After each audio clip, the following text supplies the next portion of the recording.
Within prosperity teaching, suffering is almost always interpreted as a problem that needs to be solved, something to be overcome through better faith, stronger declarations, more precise obedience.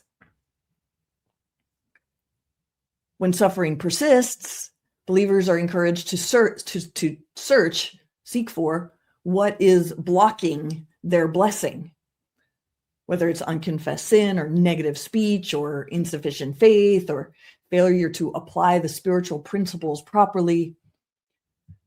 Surely something they are doing is blocking their blessing that they believe God has promised them.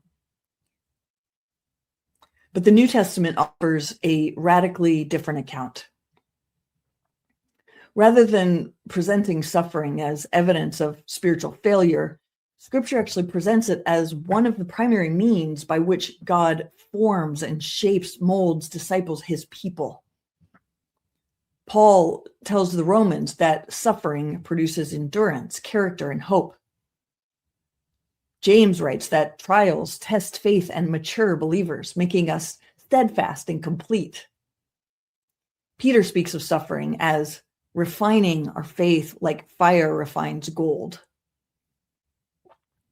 This isn't because suffering is good in itself. Scripture never glorifies pain for its own sake. But it does insist that God is faithful in the midst of suffering and that he is actively at work through it. This understanding of the New Testament runs throughout the history of the church. Augustine famously wrote that God judged it better to bring good out of evil than not to permit evil at all. Martin Luther spoke of the Christian life as one marked by the cross, insisting that God often does his deepest work under what appears to be weakness and loss.